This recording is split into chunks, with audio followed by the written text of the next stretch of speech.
We'd like to go ahead and call the meeting to order. If everybody could take their seats, please. We'd like to go ahead and call this meeting to order. I want to welcome everybody to our City Council meeting here on May 1st. We'd like to especially welcome our newest employee. We have a new city manager that is here, Conrad Hildebrandt. He started yesterday, and we're pleased to have him here. He's hitting the ground running already, has a great depth and breadth of experience from small to medium to large-sized cities, most recently from Odessa, Texas. There were a number of applicants that applied for the job, and from 110 to winnow down through a very thorough and extensive interview process amongst our council. I want to thank them and Conrad for being here now and welcome you to Riverton City. At this time, we want to note for the record that all of our elected officials are here with the exception of Councilmember Johnson, who is excused here tonight. We have, that will lead us in prayer, John Ahrens from the Riverton, Utah stake. Ahrens could step forward, please, and lead us in prayer here at the mic.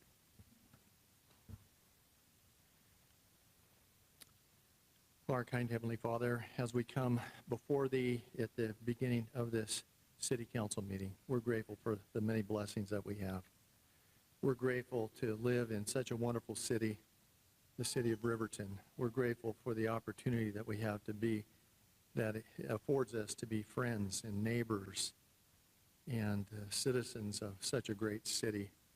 We're grateful for the blessings that we receive for living in Riverton and being part of this great neighborhood and great community.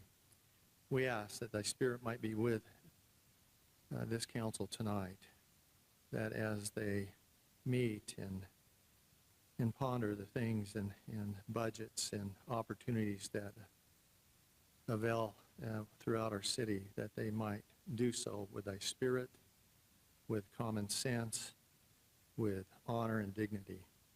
We're grateful for our good mayor and the councilmen and women who spend so much of their time away from their families to help provide opportunities to enable our city to run smoother and also to be able to provide those necessary facilities and needs of our individuals within our city. We ask a special blessing to be upon those who might need help, especially those who are elderly and those who might have illnesses or mental or spiritual needs. We ask a special blessing to be upon the youth of our city, that they may grow up and feel safe and enjoy the blessings of growing up in a wonderful area that will afford them many opportunities to grow and stretch their individualities and their strengths. We ask that we'll be tolerant of those within our city who are our friends, neighbors, and associates, and that we might welcome all to be part of our great city. We're thankful for all the blessings that we have. We're grateful for the many blessings that we have of being members of this community, of having the great blessing to live in a country that is free, allows us to worship and live to our own dictates, and that we have great liberties. We're grateful for those who have gone before us, who have sacrificed much, and those who are sacrificing now. And we ask that Thou bless us, that we'll continue to honor them and their families for their sacrifices. Now we ask for Thy blessings again to be here in this meeting.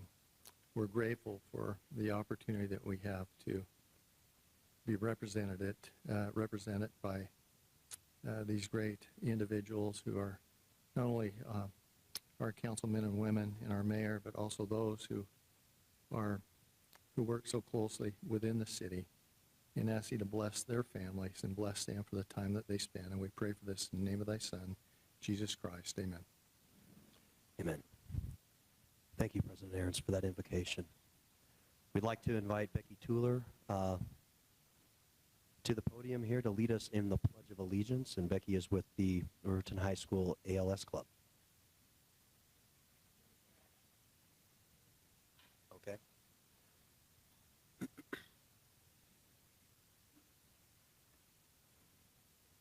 Will the audience please rise? Repeat after me. I pledge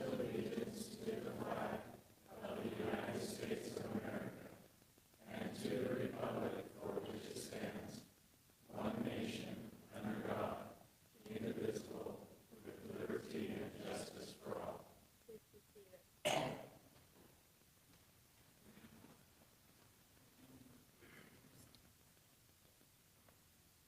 I'm Elizabeth and I'm the president. I'm Rachel, and I'm the vice president. I'm Emily, and I'm the secretary. I'm Morgan, and I'm the treasurer. I'm Madison, and I'm the activities director. I'm Haley, and I'm the historian. I'm Giselle, and I'm the artist. And Rachel, can you take a minute and just tell us about your club? Yes.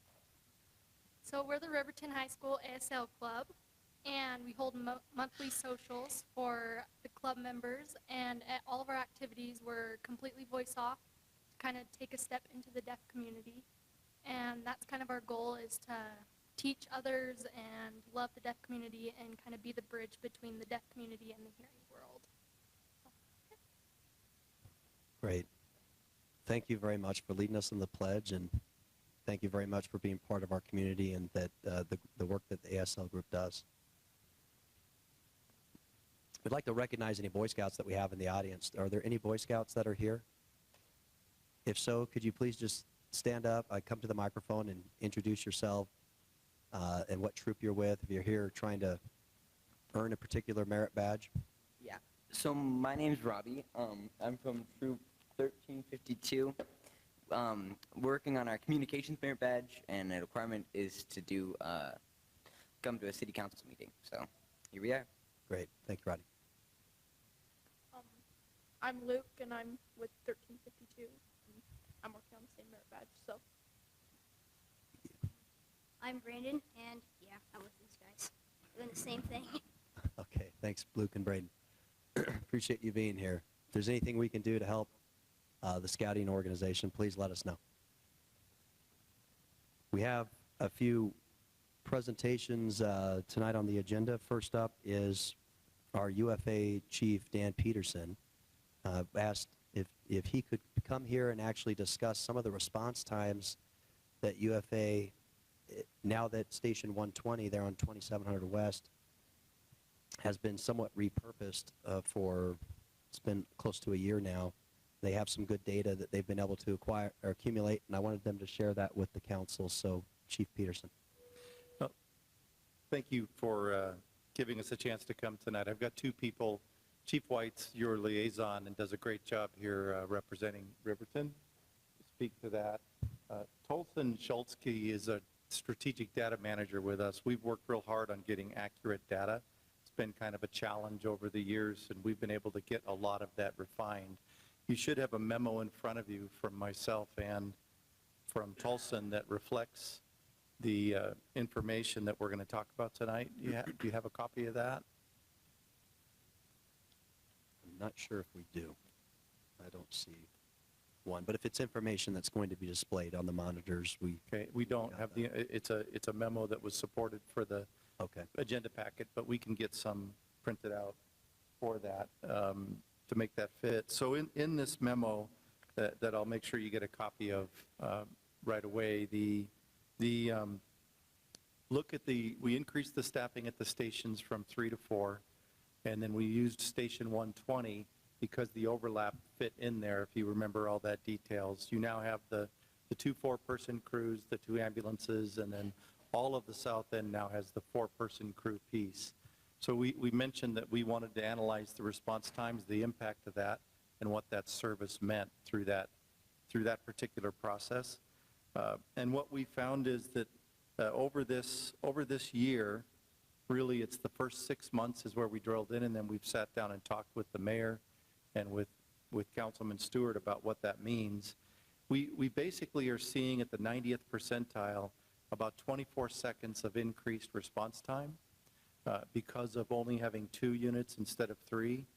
But again, one of the core pieces that we gain out of the 4-person crews is a decreased amount of time to actually take action on scene. So that trade-off, and those are specific to the critical calls that end up occurring, that end up happening. For one, a 4-person crew can immediately enter a building on fire where a 3-person crew would need to wait for the next crew because of an OSHA regulation, those pieces that fit in there. The time that we're most concerned with is the time from you get on, you dial 911, we arrive on scene, how long does it take us to actually solve your problem? So in this change, we've basically added about a 24-second amount of time before you hit your brake, but we've shortened a house fire's time to take action by about 5 minutes per crew if you take the basic 22 tasks that are done on a house fire. So they can put the fire out on the 2nd floor faster, they can extricate the victim faster out of a vehicle. So that trade-off is really what we're facing. And we felt good about the data looking at it in here, even though we're looking at only a 6-month window, that we've added a little bit of response time but shrunk the call to action time in there. Perfect world, we'd have 3 4-person crews in there, but that would be an extremely expensive change to that. We're running today with the 2 ambulances in the city, and they serve that south end area. And then as we get in more busy, we bring ambulances in from other parts to make sure that's backed up. In the budget process this next year, we're adding an additional peak load ambulance that will allow us to move us into different areas based on the demand for the day without stripping other regions. So for instance, if an area over on the east side was being busy, we'd have less likelihood of pulling an ambulance from the Riverton area to cover that. If Riverton's busy, we'd have another ambulance to move during the day over into that space to make sure that's covered. So the core of this is that in the 6-month window, that's really the core of the experience that we've wanted to share with you. The memo goes about 4 pages and covers a lot of detail. Chief, Perfect. I just sent that over to Jason, so. That's not the current one. That's The not current one's one. dated April 11th. Oh, If you can find that one, that would be a good, perfect. This goes into a great amount of detail and helps, it also demonstrates what our data manager can now provide us with analysis that gives you a wide range of look.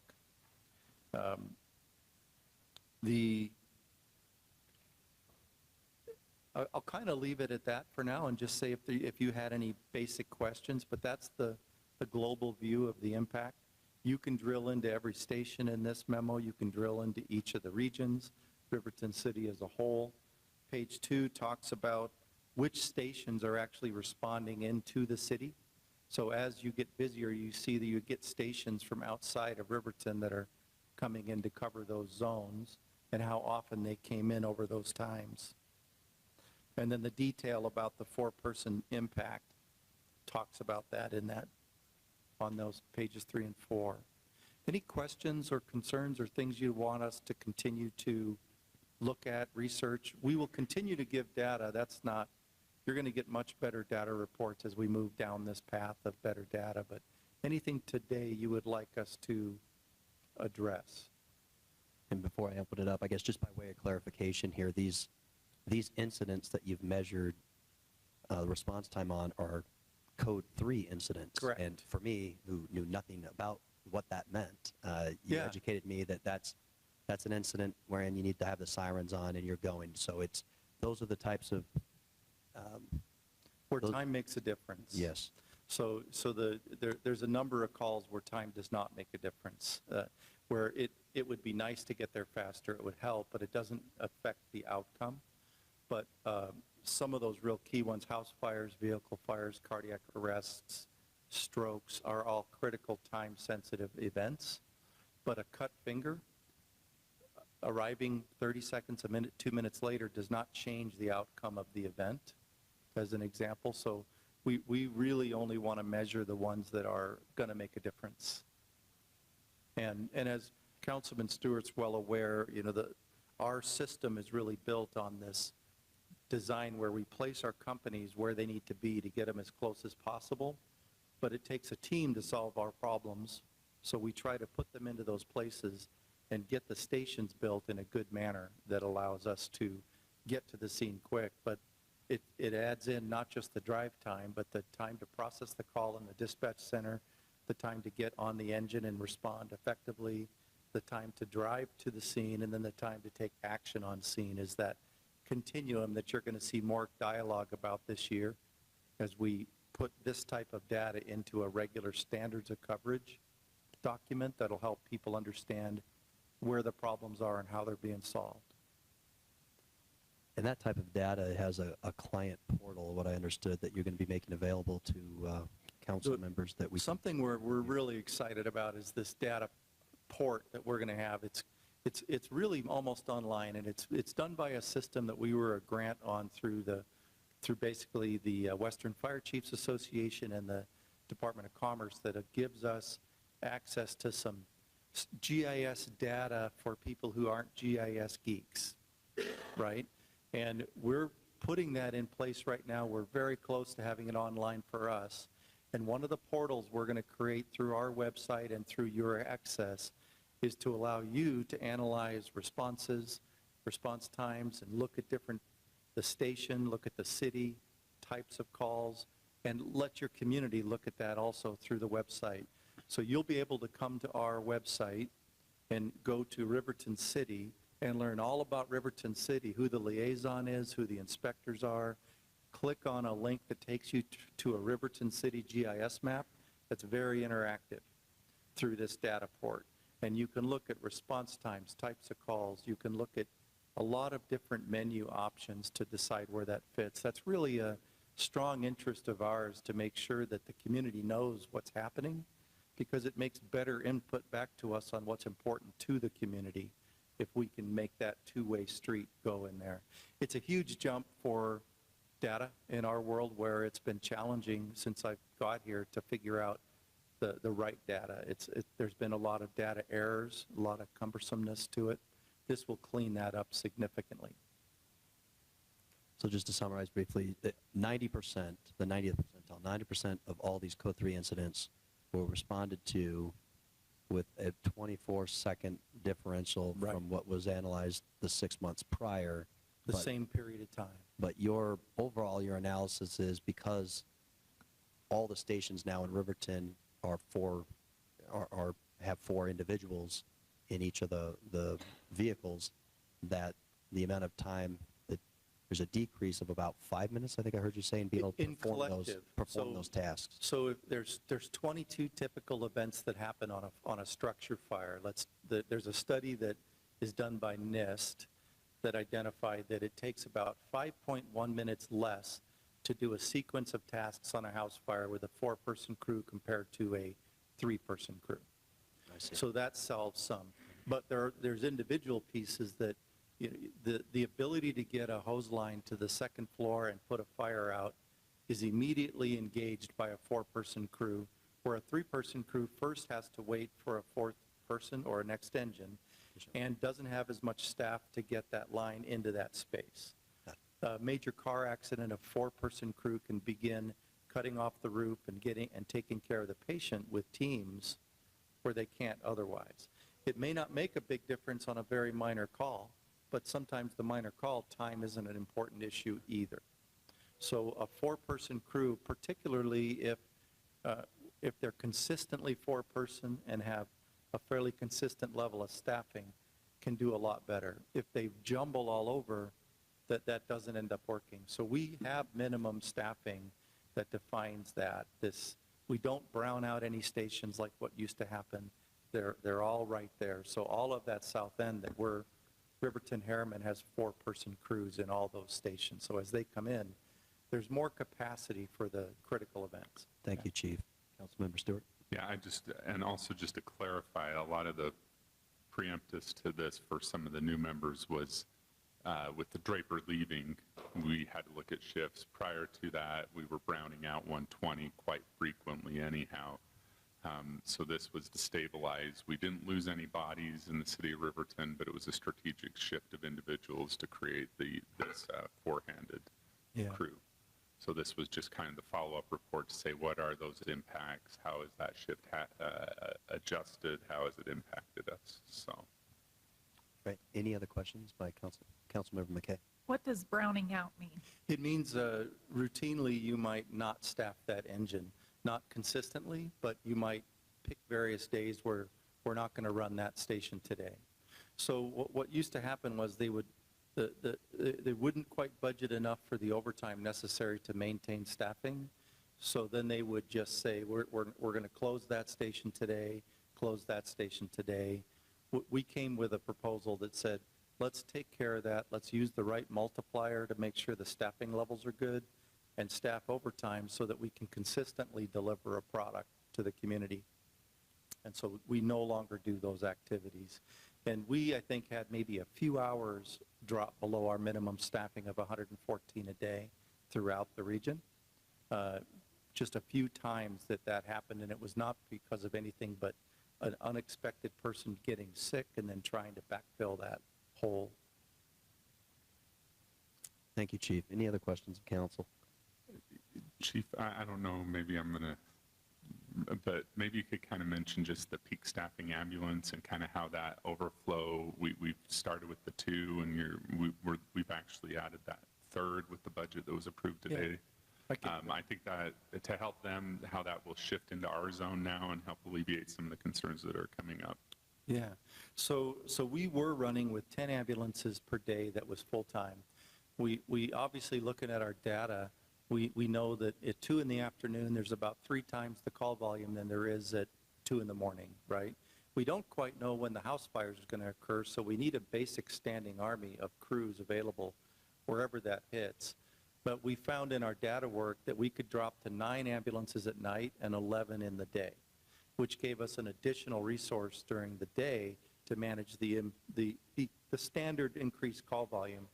In this budget, we're adding an additional peak level ambulance that'll be predominantly initially stationed out in the area by Cottonwood Heights, Holiday area, but those are really available as a resource to move wherever. So as this area gets busy, those move over and make that fit. So, and today, one of the other changes we did in the July 1 remodel was we went from having 4 different battalion chiefs on duty that were pretty isolated to 3 battalion chiefs now working for a district chief that oversees the entire region. So there's no longer isolated pods. There's more training that goes together, and there's more sharing of resources with a common leader over the entire shift. So he can make that decision about moving things, even though one battalion might be focused a little more on their problem. There's one person watching at the big problem to make sure that we're not running short in any one area of the community. That depth gives some really great opportunity for us to manage that problem. Plus, if you were to have a major incident, you're going to get resources, period, from the rest of the community coming in as we move our resources over into this part. And we're going to keep working on that. That data-driven decisions is going to help us a lot when it comes to being able to dig into where the incidents are occurring. We also anticipate we're going to be able to anticipate those problem areas that we can possibly reduce call volume on because they're unnecessary calls and work at other ways to solve it, right? As we find those things that are occupying an entire engine company, it'd be nice to find what they are and then stop that and deliver that service in a different manner. So as we drill to that, we're going to find 1 or 2 opportunities right off the bat that we can validate where we can go stop sending larger units. We're also experimenting right now with some additional ALS opportunities, advanced life support, that potentially will make every unit an advanced life support rig, which will keep us from at times putting 3 units where only 1 or 2 are necessary. And so today, 123 is an ALS unit effective just this last week. And as we move forward, our intent is that you won't any longer be waiting as a BLS unit for an ALS unit when you have that critical call. It's not that the patient is compromised, it's now we pulled another resource into a problem where we shouldn't have to do that. Does that make sense? Yes, thank you, Chief.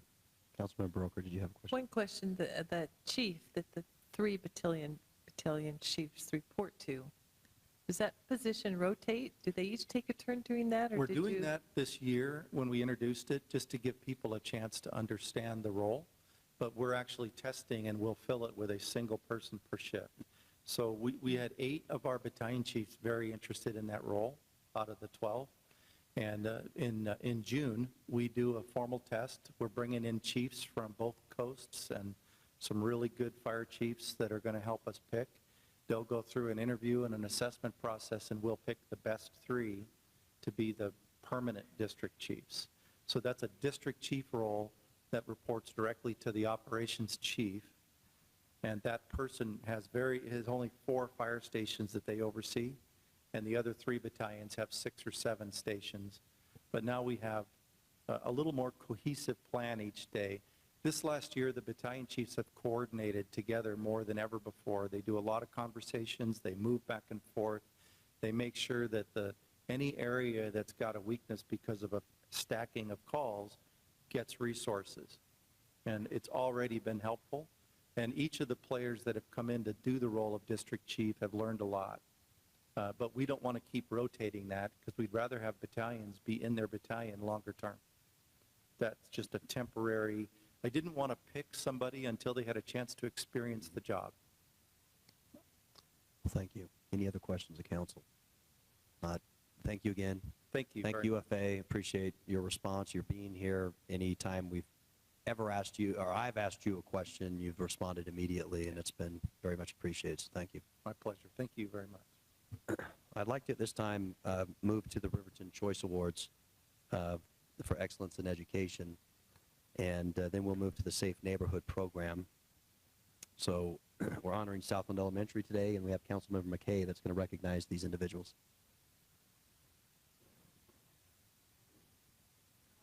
It's always one of my favorite parts. I love to get our students and teachers recognized.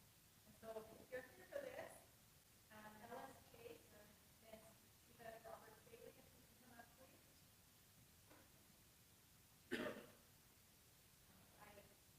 So today we're honoring Southland Elementary. So Ellis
Okay, we had some issues with our audio there for those that are trying to listen to it online, but I think that's back on. We'll now hear from the Safe Neighborhood Program, the Salt Lake County Emergency Management Team.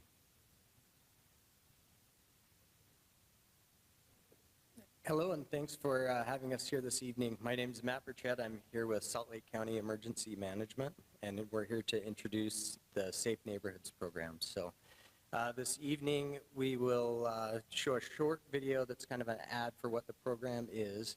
After that, Bill Open here with Salt Lake County will do around a 15-minute PowerPoint presentation that will hopefully explain to you guys what the Safe Neighborhood Program is and answer any questions that you have.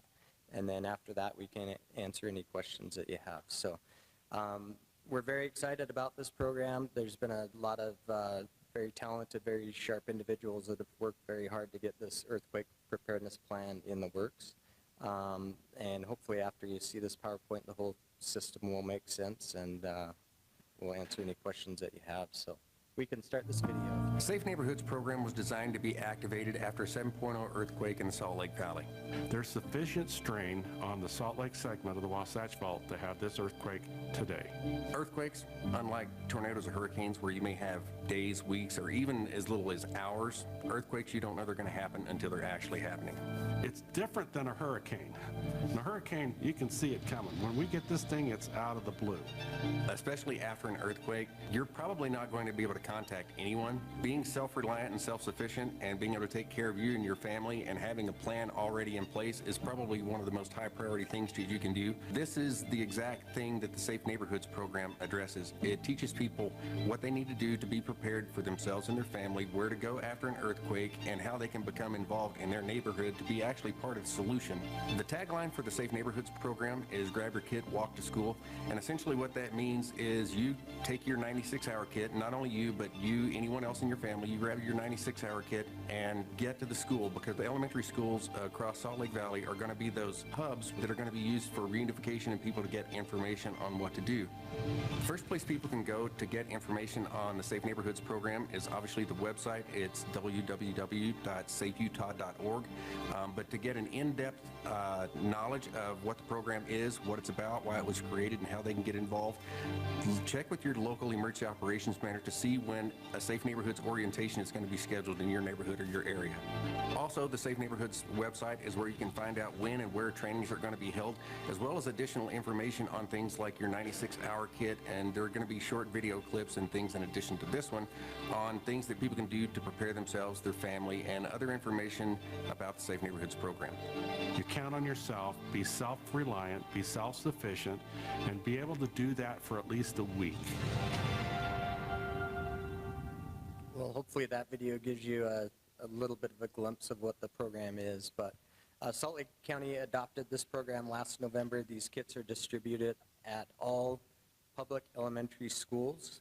And the purpose of them being at the schools is they're at a centralized location, and just about every individual knows where their local elementary school is located. So the role from the county side is that they've purchased the kits are distributed.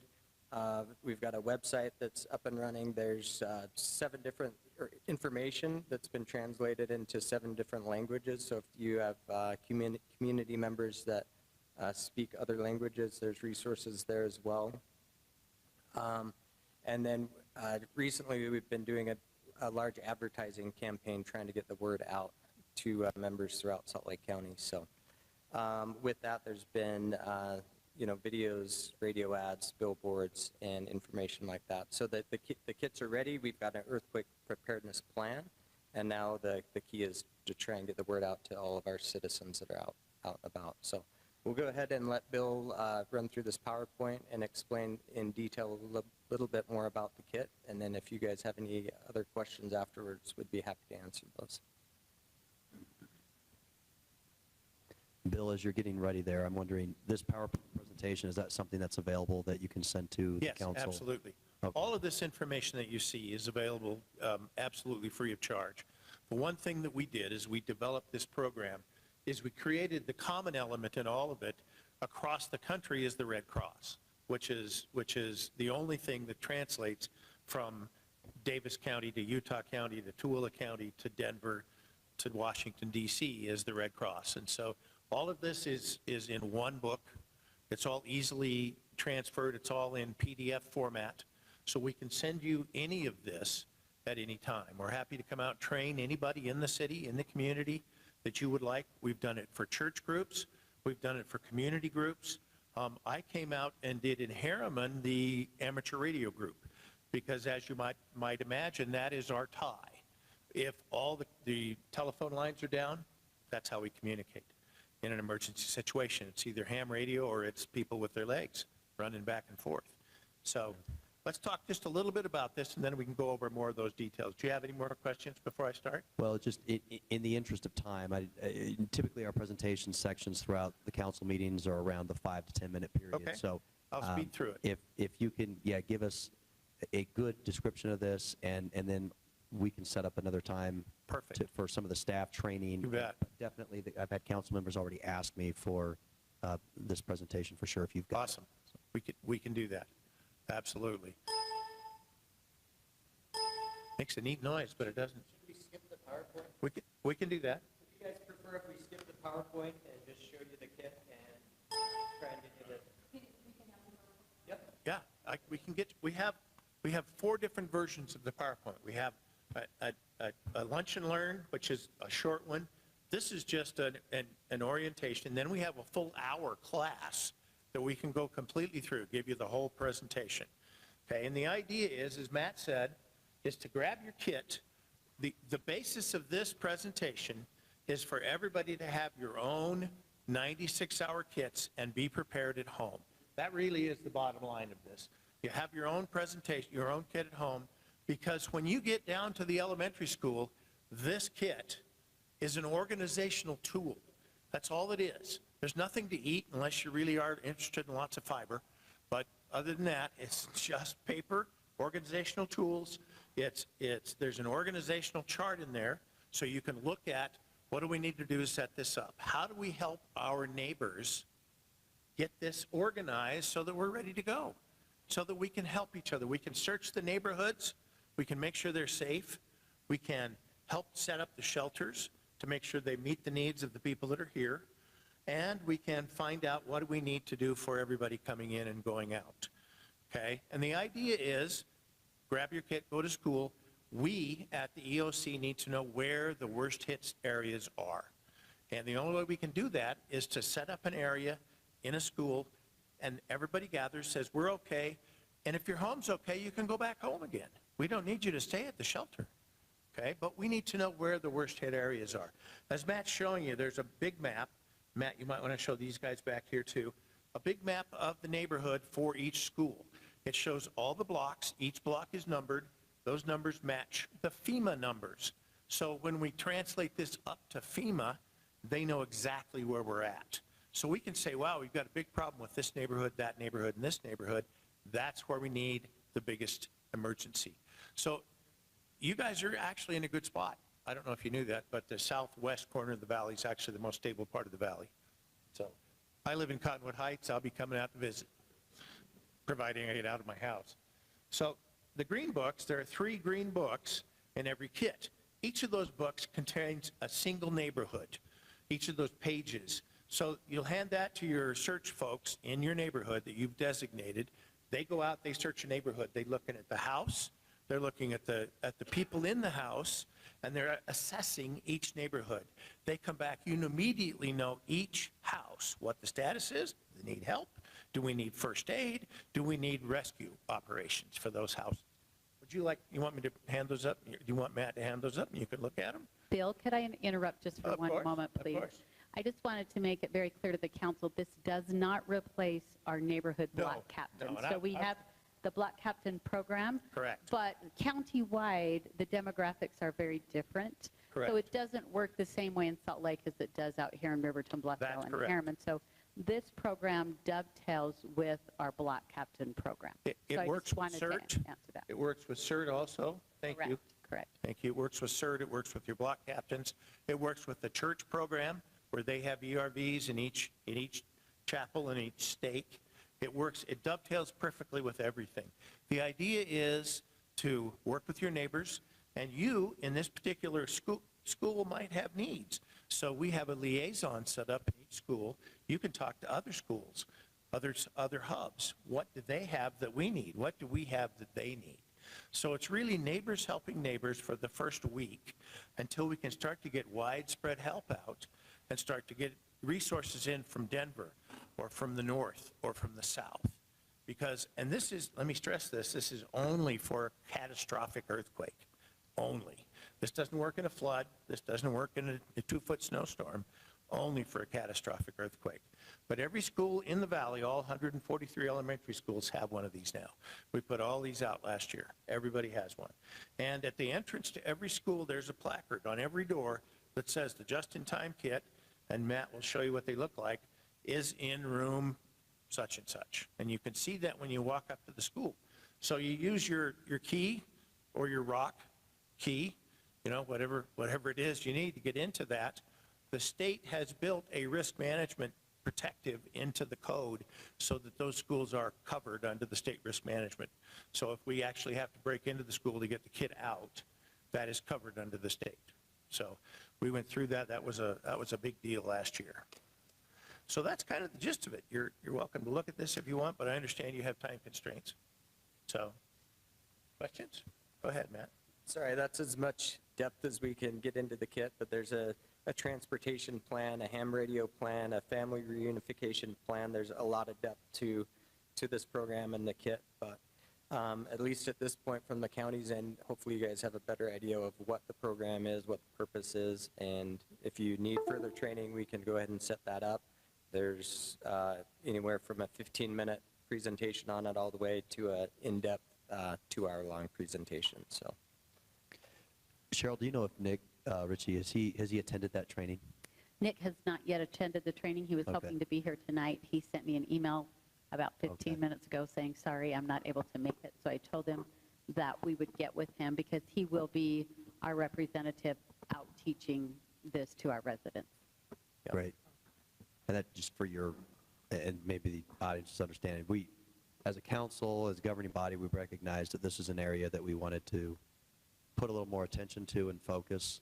And the council approved a resolution that allows us to create committees. One of the first committees that was created was emergency preparedness and special projects. And so this Nicholas Ritchie was appointed as the chair of that committee, and including that chair's including that committee is training on safe neighborhoods, CERT, REs, all of that as they put together that plan for our community, and we wanted to budget accordingly and make sure that we've got the right people on the committee and obviously trained in the right way. So knowing that you guys have this program is fantastic, and we'll ensure, and I'm sure Cheryl will follow up with you to make sure that our committee members and elected officials, if they so choose, want to experience the more in-depth training that you have. absolutely. Well, Thank you. Any questions by council members? Mayor, I have Yes. one question, comment, and that is, you started to identify all these different types of organizations that are all going to work perfectly, quote unquote, together. And that I've never seen that happen yet. So how do you intend to make that happen when you get all these nice, excited volunteers that get their first emergency and they all merge on the school to assume leadership roles? I think the best way to explain this, I come from a wildland firefighting background, and the best way to explain this system is it applies the incident command system to a neighborhood. And so the CERT team of church teaches certain members how to do certain skills, apply a tourniquet, turn off a gas meter. But if you have a large amount of CERT members in a room, they need a way to get organized, and that's what this does. It gets everybody organized, it gets certain people working within their role, and so the goal of this system is to apply that organization that we need. So we have done some testing. We've given it to some church groups with no direction whatsoever, and within an hour, they were out. They had the kit up and running. They were going from house to house and collecting information. So it's been tested, and it has worked. So, yeah. Well, thank you. Any other questions? Thanks All again right. for your time, Yep, Mayor. thank you. Appreciate it. We'll take a look at item number 4 on our agenda. That's a proclamation of the World War I commemoration. Our Historic Preservation Commission has secured another grant, I believe the amount of $1,000 for World War I memorial. And do we have, Virginia, do we have a member of the Historic Preservation Commission here tonight? No. I was told that there might be somebody that would want to speak to this, but World War I was known famously as the Great War, and it erupted in July of 1914. The U.S. actually entered that war April 6th of 1917, and ultimately some 4 million Americans were willing and able to serve in uniform for that Great War. The state of Utah alone had 21,000 of our sons and daughters that ultimately participated and served in that war. And from Riverton City alone, we recognize 42 individuals in that war effort that's names are captured in a memorial that is soon to be on display at our cemetery. I now, therefore, I, Trent Staggs, Mayor of Riverton City, do hereby recognize the sacrifices made by World War I veterans of Riverton City and declare the year of 2018 for the commemoration of World War I in Riverton City. And given we don't have anybody here from the Historic Preservation, but they're doing great work, and they've already secured 2 grants now, and look forward to the memorial that will be on display over Memorial Day at our cemetery.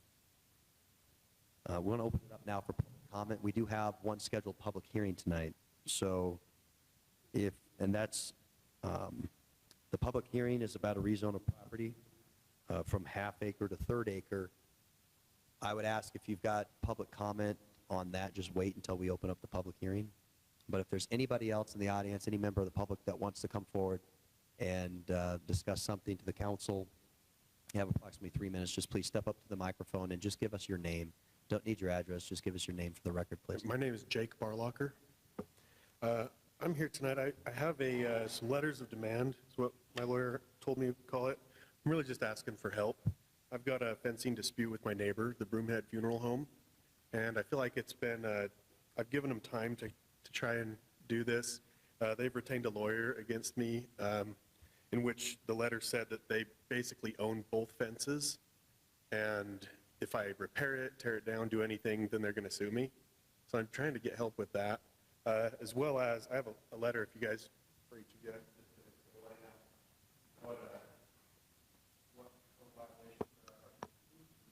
And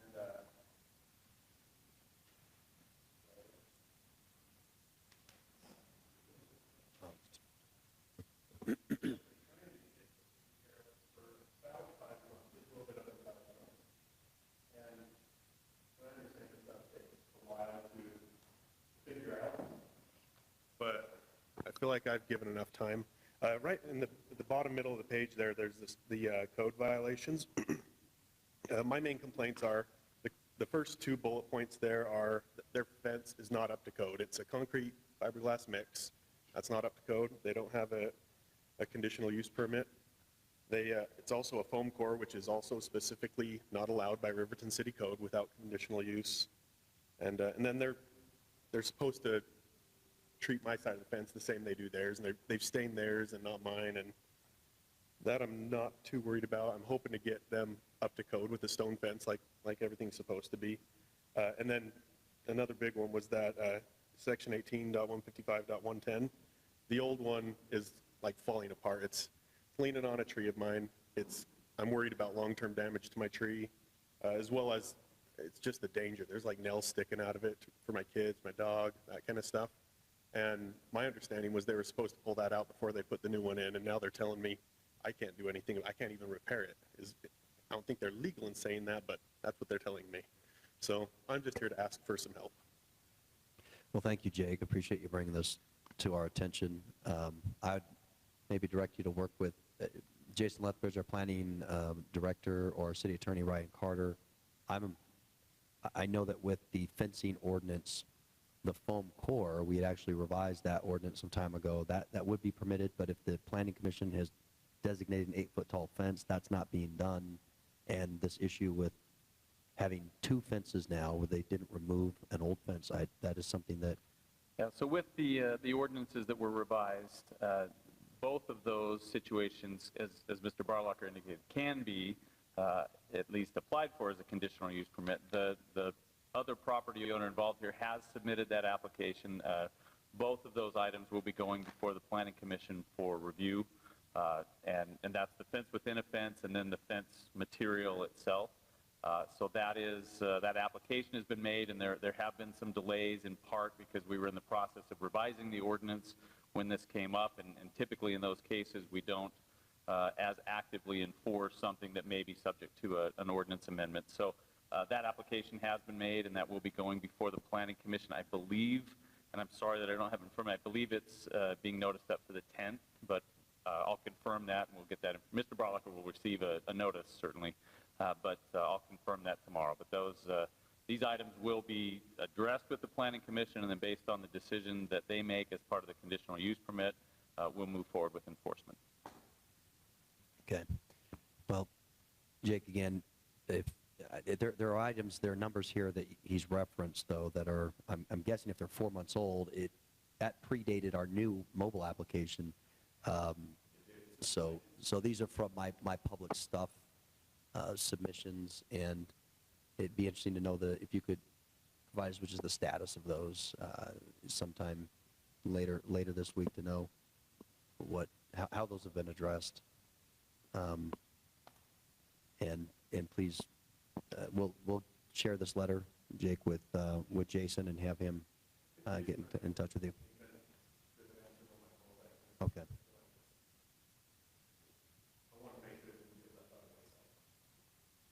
Okay. Jake, do you live on the north side of Broomhead? Yes.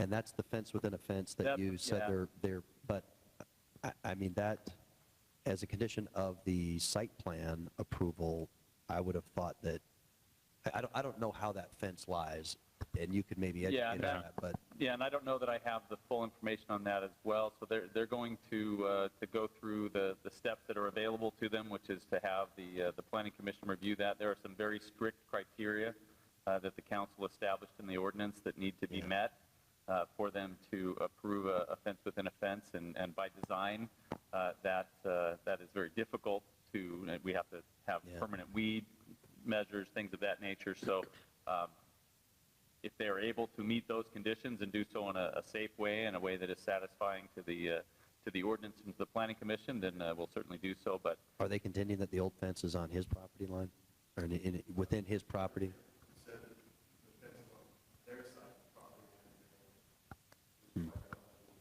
Okay. Yeah, and the conditional use permit process gives the Planning Commission the ability to require, if it's not provided, a survey establishing, clearly where the property line is. I haven't seen that information, so I couldn't comment on actually where the fence is. One of the things that makes if you could, so complicated. yeah, Jake, you just keep in touch with him on the date of that Planning Commission meeting when this will be heard, and I would encourage you and Jason, if you could share this with the Planning Commission members. And if they're the ones that are going to ultimately rule on this. But he's right. We do have some pretty high standards to permit a fence within a fence. And based on what I've heard, I don't know. We'll let the Planning Commission rule on that. But Councilmember, do you have something? Well, I did have something really quick, just because I think this was a rezone that came to us. And again, I mean, I don't want to quote what came from that meeting, but I thought that with that rezone, because of the dissimilar use that was created because of that, because this was commercial going against residential, that rezone at the time created those conditions. And so I don't want to get into the whole debate about this, but I mean, Ryan, I think you need to look at this and get involved as well. We'll research the history of it. Just look at that, because I think regardless of what happened at the time of that rezone, and because the building had occurred and the construction had occurred, I don't care when we made these other changes. I think there's still those applications that apply based on the commercial and dissimilar use. So Ryan and Jason, please work together before we get into this planning commission meeting, because if there is an issue there, we need to have that resolved, because this is that whole issue as to the reason why I got in the whole discussion that we've had before related to Well, this stuff. if they were required to put in a different fence as a condition of the rezone and do site plan work there, the CUP process for the fence that's basically been described here now. Because that site plan has been approved before we made that adjustment. I know that for a fact. Right. And that site plan would have had to follow those conditions which apply to dissimilar use.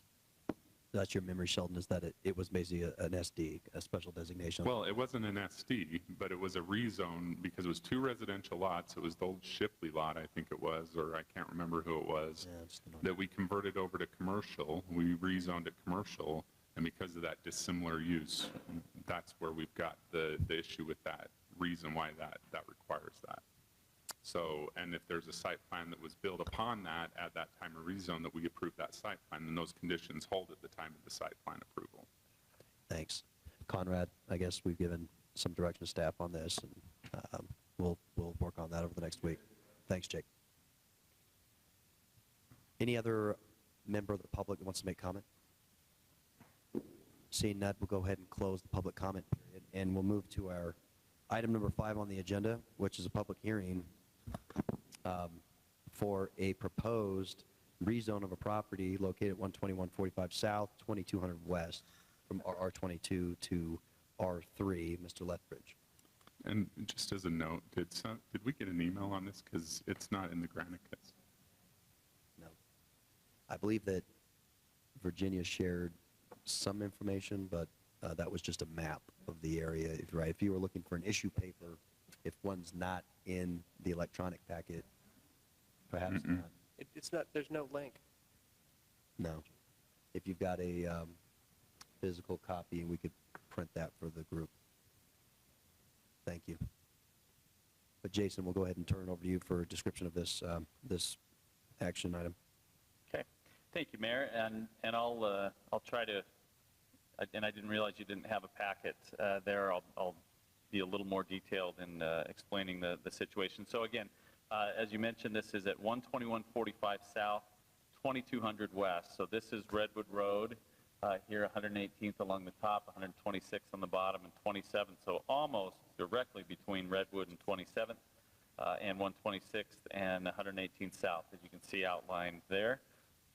Just a little bit closer view. So it is on a corner of 12145 and what is basically 2240 West there. That's the property in question. It's 0.89 of an acre, so slightly below 1 acre lot. And again, just a little bit different view. You can see there's an existing home that faces onto 2240 and some outbuildings that are there on the property. The current zoning is RR22, and on this zoning map, that's the yellow color. So RR22, as the council's aware, is a single-family designation, a half-acre minimum lot size, and does carry large animal rights. So the properties to the north and south, and also to the west, are also similarly zoned RR22. You can see that contiguous block of yellow. The properties directly to the east are R4 as part of the adjacent subdivision, and then south and east is a little bit of R3 there. So the proposed zoning is R3, so that is the request that the applicant has tendered as a rezone of his property to R3, which is a single-family residential with a 14,000 square foot minimum lot size. The general plan for this property, and this you can see this green color there, the property is outlined in black, is a state density residential, and then the property directly to the east is medium density residential, which is a third to quarter acre. And then low density is quarter acre, the medium density. The low density is third acre. So Jason, I'm going to interrupt for just 1 second. Please. This is on an email. So So Virginia just sent an email if you want to open up the packet. Sorry, Jason. No, that's okay. I'll give you a second to open that up.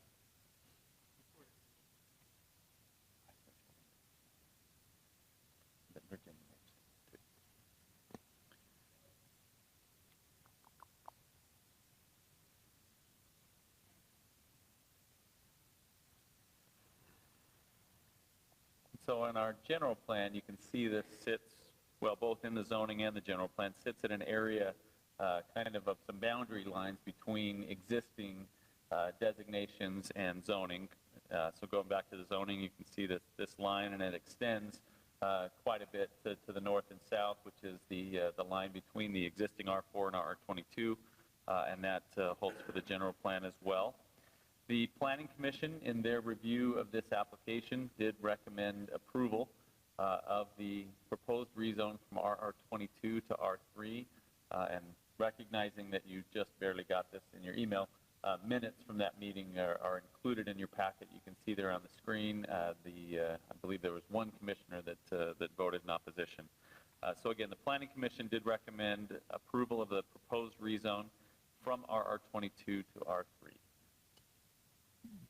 Jason, can I ask a quick question? So across the street to the west of 2240, just because I grew up in this neighborhood, so 27.8, parcel 27.8.013, 27.8.014, those are all quarter acre, but they're zoned RR22.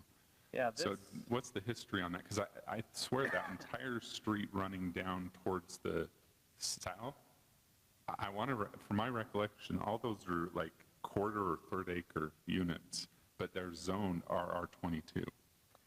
Yeah, so a lot of the lots in that area go back, and they go back quite a ways in terms of time, to where there was some different zoning that the city had that allowed for clustering in areas where parks were dedicated or there were other properties set aside. The zoning at the time did allow for smaller lots within those. It wasn't just at a developer's request or desire. There was always either, again, a park that was set aside or some other things. I don't know specifically what that was, but these are what we would consider or term legal non-conforming lots, meaning they're lots that were compliant with the zoning that was in place at the time that they were developed. So the one thing that does affect that is on those smaller lots, they don't carry animal rights because they are 22 zone requires that minimum. But in context of this request, that certainly is important in that there are smaller lots that are present in the area. Thank you. Any other questions of council? Councilmember McKay? I was just wondering what they plan to do with it. Are they going to remove those outbuildings and sell it, or is family?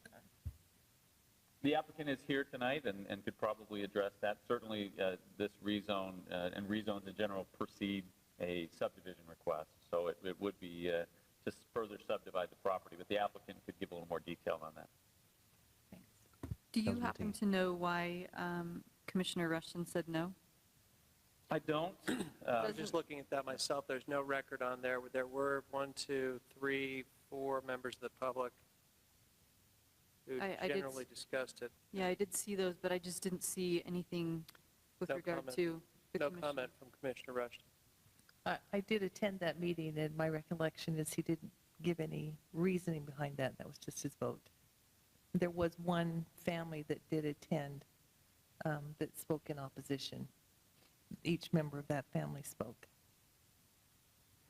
Okay, if there are no other questions, we'll go ahead and open up for a public hearing then. And yes, recognizing the applicant is here, assuming you would like to go ahead and make public comment.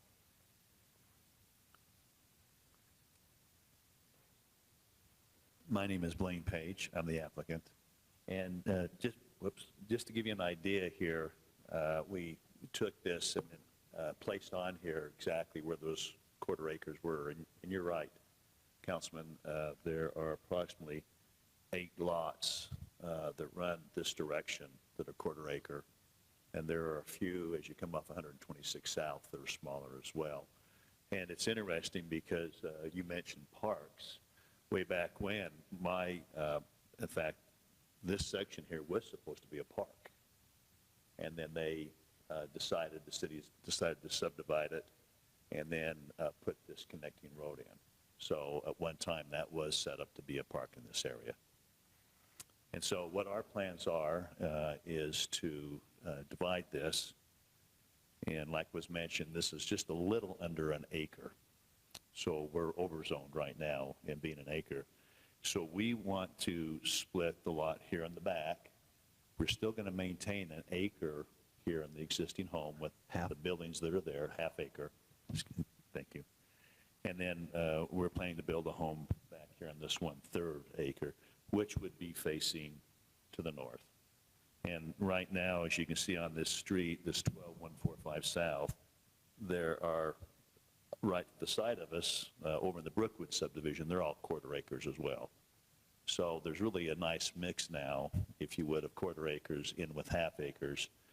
And on this street, these homes are facing the street, so we would be accessing off 12145 South, not really impacting the existing subdivision of these lots here. Does that answer your question? And so we're planning to live here and then keep the property. And Rebecca's son's going to be living in our existing home, and then we'll see what happens as time goes on. But we have no intention of selling the existing home or the outbuildings. In fact, I'm going to be using the outbuildings. Okay. Thank you, Blaine. Okay. Any other member of the public here, or anybody that would like to speak on this public hearing? Yeah, Alvin Gines, I'm Blaine's neighbor, and he sent around different things explaining what he wanted to do and to see if anyone opposed. No one that I've came in contact with or talked to has opposed this. They're all for Blaine being able to do this. That's what I have. Thank you. Anyone else? Can you share where you live, sir? What was that? Can you share where you live? You indicated you're Blaine's neighbor approximately. Are you on the same street? 1975. Yeah, I'm, he's on 2200, I'm on 2302. Okay. Yeah. All right. Well, thank you. Is there anyone else that would like to speak? Seeing none, go ahead and close the public hearing and remand it back to the council for discussion and action.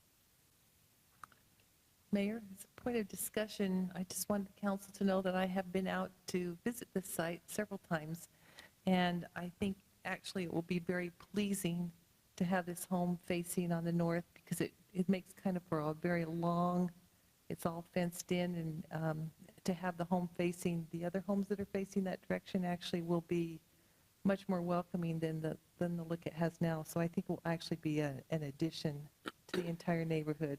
And as they've indicated, you know, there are other lots on that main street that are smaller, and they blend in very nicely with the larger lots that go back into those large cul-de-sacs. So I think in general, certainly you want to be careful when you change your overall plan, but based on the fact that you've got a mixing here, I think it's extremely appropriate. Thank you, Councilmember Broker. Any other comments? Councilmember McKay. I move that the City Council adopt ordinance number 18-15, rezoning .89 acres located at 12145 South, 2200 West from R22 to R3 as described in Exhibit A. Before we second, I had a question. Sorry. Okay. Can you tell me where the Waymans live with, in regard to where? He's the next cul-de-sac down, so. They'll do this, they'll stray away, and you got to keep a handle on it. Sometimes they'll do So not adjacent to at all? Not? Okay, and Carolyn Tint, is that the same? Carolyn Tint. Oh, she was right across the street. Okay, so so the Waymans live further away from you. Carolyn Tint, I'm just looking at the minutes. She didn't think that the rezoning would have a negative impact, so she lives closer to you than the Waymans do. She's one of the quarters. Very good. Okay, that's what I needed. Sorry, Tony. We still have a motion on the floor. I'd like to. I'll second. Thank you. Had a motion and a second by Councilmember Stewart. Any discussion to that motion? Seeing none, Virginia, if you can conduct a roll call vote, please. Councilmember Stewart, Yes. Baroker, Yes. McKay, Yes. and Kingy. Yes. Okay, motion carries. Thank you very much, Blaine, for being here. We'll now move on to item number 6, which is the mayor's budget. And I've got a number of folders here underneath my desk.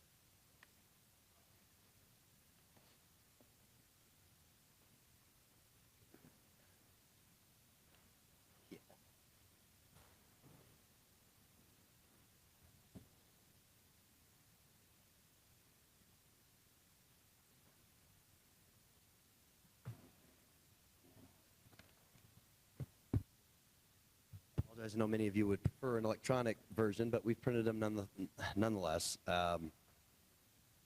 You're very happy? Okay, good. At least one is very happy. I won't belabor it. There's what I'd like to do is just kind of touch on a few highlights of the budget and then discuss the, we'll have a resolution to tentatively adopt the budget by statute that we need to do. And then maybe at the end of our consent agenda, then we can have some time to discuss the plan for budget discussion and approval going forward. But I want to, as in the very first part of the budget here, you've got a 2.5-page letter, and I believe so. Conrad, do you have a city budget? I've got 2 more folders here. I got to get rid of them.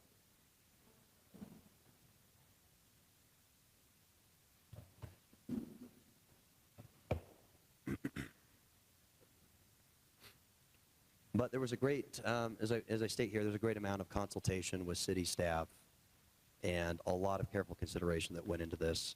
A lot of it looking back at our strategic planning documents to try to put together a budget that would really keep us on the trajectory that we're on now, and stated in the State of the City address that we are strong, prosperous, and growing, and want to be able to maintain that course. So here are a few of the highlights, excuse me, from the budget.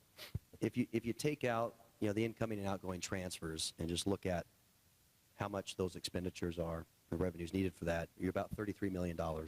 This differs from last year's budget. We were closer to $42 million. Now in the budgets, oftentimes the funds outside of the general fund can fluctuate quite a bit depending on the amount of capital projects that we've got at any point and the amount of impact fees that we get, et cetera. So $33 million budget, public keeping in mind, obviously we don't, we are part of the service areas for police and fire. So if we added those in and looked at that, that's about another $10.5 million in addition to cover the cost for law enforcement and emergency services. The general fund is the largest of all the funds in terms of dollar size, and that fund is anticipated to show expenditures totaling about $8.9 million. And so, to me, that's notable, and I highlight that because if you compare that to last year's budgeted expenditures were about $40,000 less, which to me is impressive given the fact that we've got budgeted a 3% increase for salaries and wages, and we also have an additional, what I'm proposing in this budget, 1.75 full-time equivalents for an administrative assistant position and then taking a IT position from part-time seasonal at 0.25 to full-time. So even with that, you'll see at the back of the budget, so you've got all the funds here, and in the very back, there's a section for IT costs and also an employee census and pay scale. And the employee census shows a total of roughly 111 employees. And given the number of residents we have, we're still at that roughly 2.5 employees per 1,000 residents, which is well below many of our surrounding cities, I think all of them, actually. And that was presented in the State of the City as well, that information. Sales tax revenue in the past, we forecasted between 4 and 5%.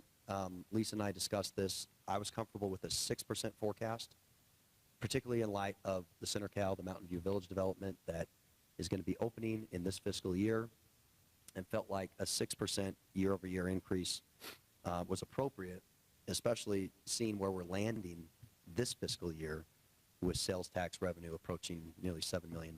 So 7.2 2 million, I didn't think was a stretch.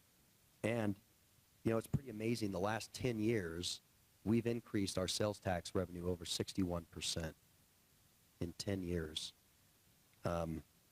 Also, with the amount of sales tax revenue that we had in this fiscal year and the underexpend on some of our expenditures for salaries and wages, we're looking at a general fund balance at the max 25%. So we've got a great deal amount of cushion in there. Our fund balances are actually extremely healthy, benefiting from the economy over the last few years, and in a large part, the fiscal discipline that the council has demonstrated in its budgets. One thing that I've called out here that is a change, but I've proposed differently, you know, in the last year, the state legislature restricted a municipality's ability to assess a business license fee for home-based businesses. I'm suggesting that we expand that to all standard businesses. And that would be a hit of about $90,000 to our revenue. It doesn't preclude a business from obtaining a license. That would still be a requirement, but we would not just impose the fee. There are a couple of exceptions that for businesses with alcohol licenses and some conditional use permit, some of those types, but for your standard run-of-the-mill business, I'm a strong proponent of really showcasing our city as one that is very business-friendly, and I don't feel that there's a huge impact to our staff in terms of issuing that license, because we have UFA that conducts an inspection, and also the county health department if it's required. So you already have two other agencies that come in and take a look at these new businesses.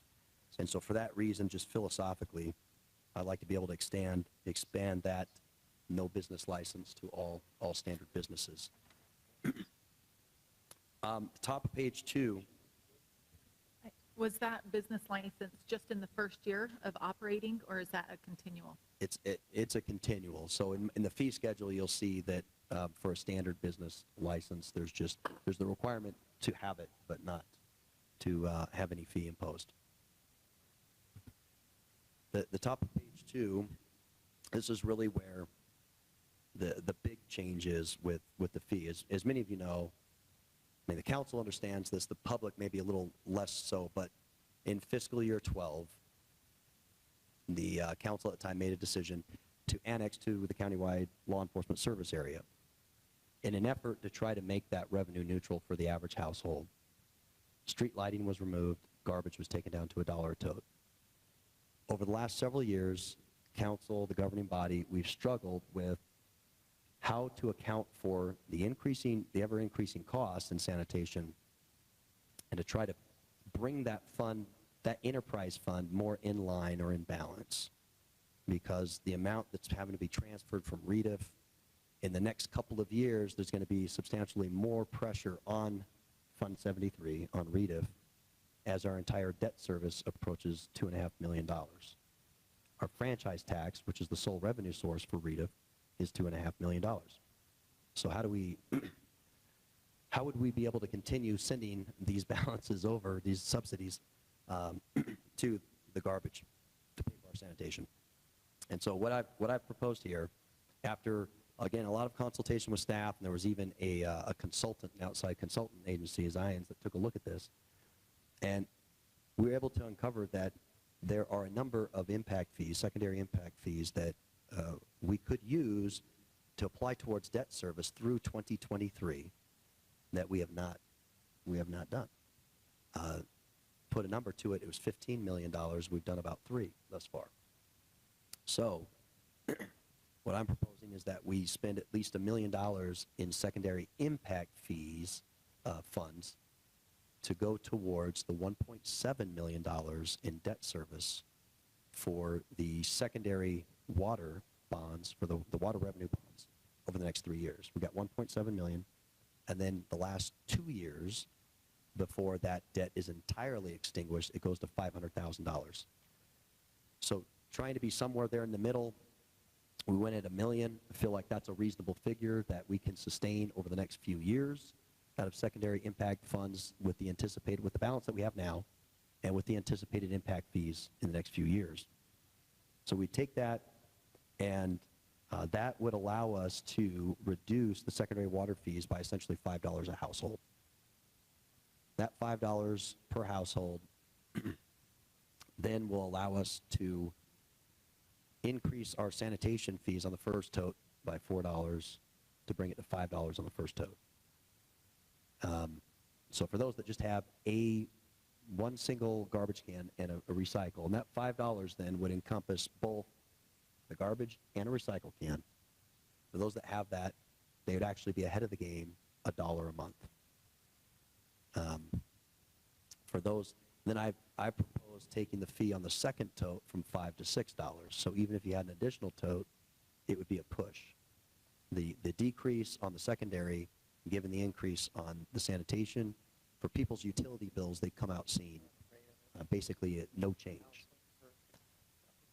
For the recycle, right now we have about 10,500 first totes and about 5,000 people that have second totes, garbage totes. On the recycle, there's about 1,000. Those have been free. Policy of the councils up to this point have been, because recycle is only collected every other week, if you want an additional bin, just go ahead, contact the city, you can get one free of charge. Given what's going on with the recycling market, I want to maintain that we have every other week pickup, but then that the additional recycle tote would be assessed a $3 fee. And our cost, that would at least cover our cost. We're slightly under $3 charged by Waste Management, basically, on the recycling. So a little bit of a change from funds, but basically I believe that by going this direction, it really strengthens the enterprise fund for sanitation, and it also gives some relief to ratepayers in secondary water, which there are some HOAs that are hybrid that I found out that we're assessing garbage fees on, but we're not. The secondary water is assessed directly to the HOA, so there are a few hundred units citywide that may not see that revenue neutral impact on this scenario. But by and large, the vast majority of residents will see a $1 a month reduction, or if they have an additional tote, basically. You'll notice in our BNC road fund, we had a fund balance that had started to accumulate because with all of the infrastructure projects that Trace and his team have been responsible for, and just given a lack of funding, we haven't been able to really get to some of the major road projects. This year, we've increased that substantially, in keeping with what I believe is strategic priority for well-connected community with properly maintained utilities. So about $1.1 million in road maintenance. That includes asphalt overlays, cracks, slurry seals, and we have the $2.3 million in new road construction, the bulk of which is coming from the 4500 West legislative appropriation for the connection there to the new high school. So just as a note, just related to that, because I know that my area had that overlay. I know that it was the Monarch Meadows area was on the docket for this year. So are we just rolling those funds over to next year? Is that what we're doing?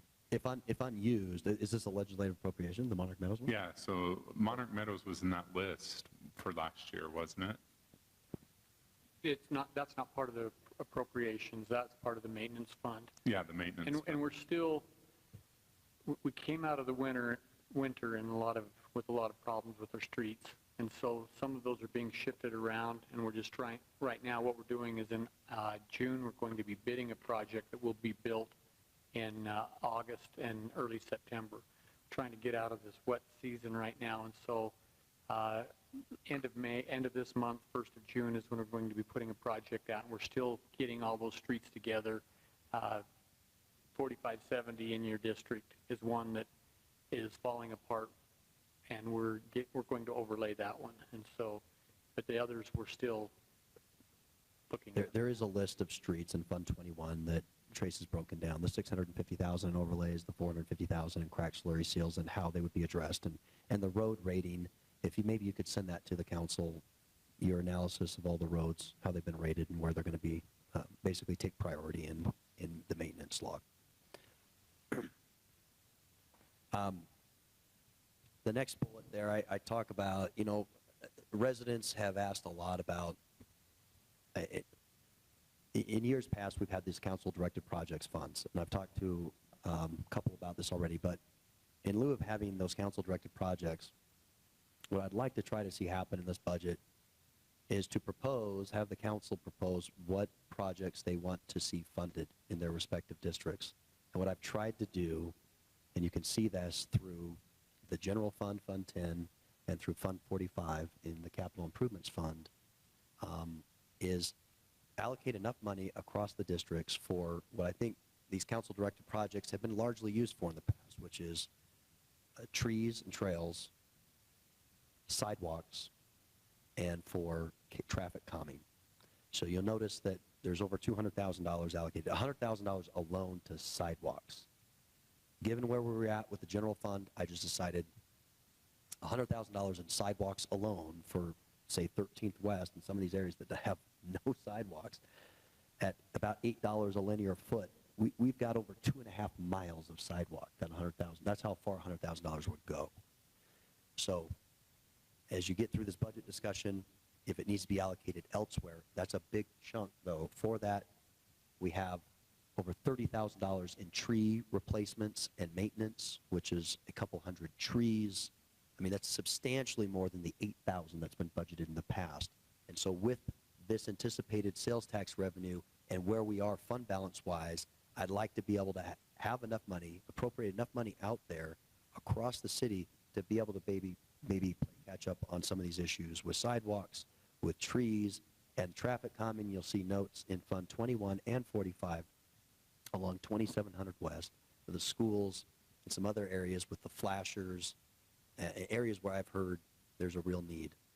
In parks and trails specifically, you'll see in the Parks and Rec area, there's over $140,000 in parks maintenance and sod, and then also there's a proposal to spend up to $300,000 in the Midas Creek area on that. So all of these are there, they're budgeted in the notes, but in lieu of having the council-directed projects funds, I'm budgeting for these projects in their, what I feel like are their proper respective departments.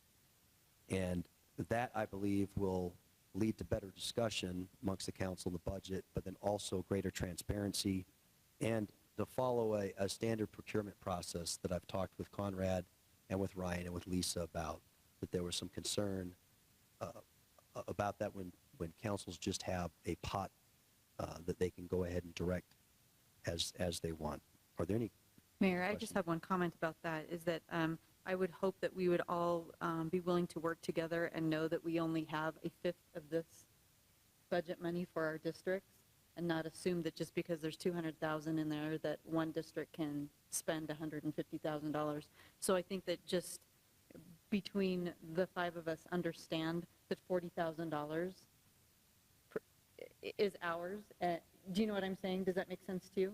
And then anything beyond that, if somebody has leftover money, then I just think that we need to have a cap for each district. If there is something that you need to spend $150,000 on, there's going to have to be some give and take on that, because everybody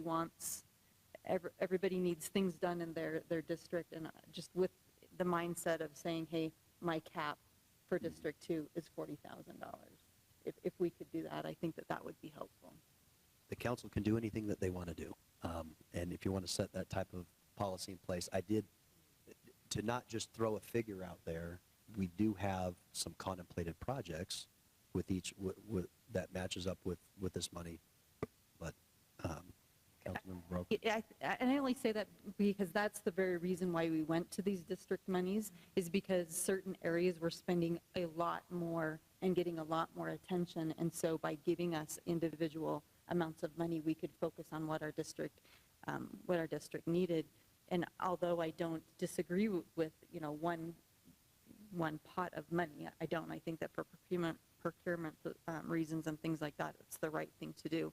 But just among ourselves, understand that we don't have access to all of that money, one district. Yeah, well noted.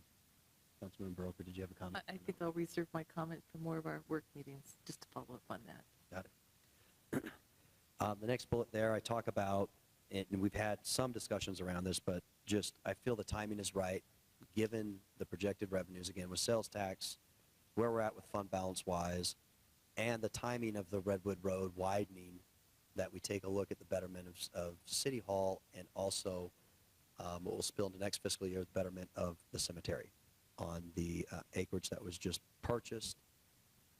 There's an amount there. There's also an amount for the frontage and the plaza behind us. So you take a look at that. Those are rough figures. I've gone over some numbers with Trace, and then with the cemetery with Marty and with Cheryl. And we've not put those out to bid or anything like that. Is there an opportunity to perhaps save some? Yeah, absolutely. I mean, that's just a kind of a stake in the ground, or a starting point, if you will, for those betterment projects. You'll also see in the revenue side for the cemetery, sale of 300 burial plots. And I came up with that figure based on the fact that we have none for sale right now. And you all know there's been some pent-up demand. And secondly, the last time the cemetery was expanded, my understanding is there was a similar number of lots, and within a 3-year period of time, they were all sold. And so to assume that we might have a third of these soon-to-be available burial plots sold within this next fiscal year, I think is not unreasonable. I've also budgeted for all the committees. I mean, as is always the case, we have the Riverton Arts Council, Historic Preservation Commission, Jordan River Commission, Youth Council, Senior Center. We budgeted for those. I've given some proposed increases to the Arts Council, and also the Healthy Riverton. But then I've appropriated new monies for, or I guess I shouldn't say I've appropriated. I put in my budget. I don't have that power. Sorry. I proposed, not appropriate. It's just, I'm too used to being a legislator, with my city council for the last 4 years, but apologize. What I've proposed in this budget is then that we also have some funds for these committees that we're starting. Most notably, the emergency services one, where in the past we've only budgeted about $4,000 for emergency services. We've moved that to Fund 10, or Department 1095 in the general fund, and proposed $15,000 for the emergency services that would really help get this program off the ground in year one. It's moved to Fund 10-95 is the department, and I don't have the last 3 digits, but it's 1095. It was 4, I think, and historically we've never even used that. I think we've only spent 1,000 or 2 in the past. And then you'll note in the IT budget that there is, and I should have captured the percent increase, but we can go through the dollar amount increase on the IT spend. It encompasses purchasing new technology, new software. For example, in our planning department, that Bluebeam technology that will allow red lines to be done all online. And again, I felt like this was in keeping with the strategic plan, that operational excellence priority, and also to be able to have in the economic development priority, where we talk about having a very kind of a more of a streamlined process.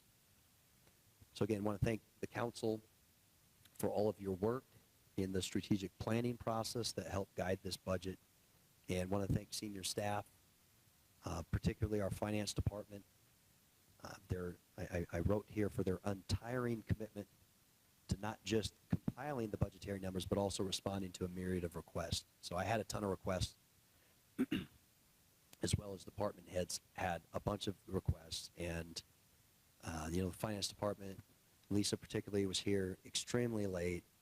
We put this budget together all the way up to today. We had a few little changes here or there, so it's a lot of work has been put into this. And last but not least, I want to thank our residents.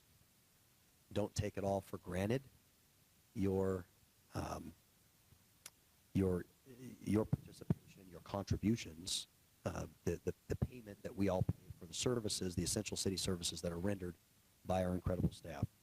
So I look forward to the feedback from the public on this. I encourage you to reach out to me, reach out to the city council on ideas that you might have on how to improve our budget and or our process. And so with that, there is the Riverton City Mayor's budget for fiscal year 19. If there are any questions, we can entertain those, or I'll just turn it to the council for discussion or action on this resolution 1842. Mayor, before we do that, I would like, if it's okay with Sheldon, do you mind taking over like we have before? Yeah, I mean, if everybody's comfortable, I'd recommend kind of like what we did last year, where we just, for the third meeting of the month, would everybody get questions to me, say, Lisa, what do you say that you'd need, like we did last year? I think I got all the questions summarized to you like the Thursday before our third meeting of the month. Yeah, I would need at least 2 or 3 days. So if everybody could maybe get questions to me the Thursday before our next council meeting. So what he's saying is that this is going to be good nighttime reading. So there will be no insomnia for the next month. But so we go through this individually, put sticky notes on those questions that we have, make sure that we get those questions back to Sheldon, so Sheldon can then compile them, because more than likely, they're going to be more of the same questions. So he'll compile those and then give them to Lisa. Can we give her 5 days? Yeah, we can, I mean, even if we want to make it the Tuesday before. As much time as possible. I don't want her to feel crunched on this either. Yeah. And that's not too much for us to go through this. So then what I do is I just consolidate them into a spreadsheet, is what I did last year, and I put the fund that it's related to, and then I list the council members that had that question, and I try and summarize the question as best I can. So for example, Tani may say the same question, and Tish, you may say the same question, but maybe in a different way, and so I'll try and consolidate the question best I can, but you still come with your same question.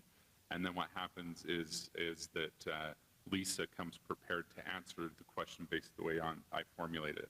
But I CC everyone on the email to her, and then that way you can look at how I consolidated the question. If you feel like I didn't clarify it right, you're welcome to respond to it. And oftentimes, if I saw Lisa a couple of times last year, and I just asked her really quickly, what about this? And my question was answered, and so I didn't even send it to Sheldon, because it was an easy fix. It was, so, and then that will make it so we don't have to go line by line by line. We used to take If everybody's forever. okay with Fund 10, then we don't even go through it. Yeah, matter of fact, what we did is we actually came into the open meeting, we passed a resolution that said, hey, we're fine with all the line items that we didn't pose questions on, and then we moved that on. And that way Lisa knew that, hey, these line items are good, I'm planning on presenting a final budget with these line items, and then we go off and the rest of the meeting's dedicated to discuss the line items that the questions were posed on.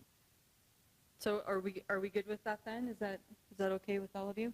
Okay, so Sheldon, if you're all right, we'll go ahead and do it. Yeah, let me the same way. just, I just want to look at the calendar here, and so we can look at dates and make sure we give definitive dates, because I'm like struggling here for a minute. So when do we want, Lisa, when's the day that we're going to approve this? Well, No, I mean, sorry, when do you need answers or questions?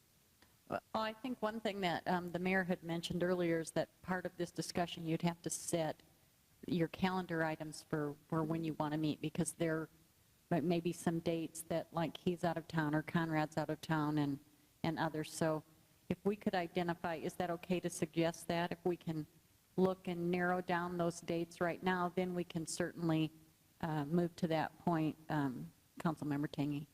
Well, I mean, I was going to say, so May 15th is our normal meeting, and I mean, if everybody could get their questions back to me by the 8th, I mean, that gives us a whole week to look at the budget, work through it, get those questions, because I know that Conrad's out the 22nd, the 29th is the day after Memorial Day, and then we're into June, and we have to start having the budget meeting, so. You're okay with that time frame then? So are you thinking you can get this done if you focus like that with just the 15th? The 15th. We did it Yeah, last year. yeah, that's what we did last year, as long as. No, that works. Is that okay? If everybody gets consolidated questions to me by a week from tonight, I'll get them to least, I mean, I'll at least need the 8th, the evening of the 8th, so that I can get it to her by the 9th. Is that okay? That would mean, Sheldon, that the 29th would have to be the emergency meeting if we needed it. Yeah, and I would not be able to make it if you did have an emergency. We have to have an emergency meeting, though. There's got to be one. So who's not going to be here on the 22nd? Is everybody going to be here on the 22nd? I could be here on the 22nd. Council will. I think Conrad and I will be at ICSC. So, but this is the council's.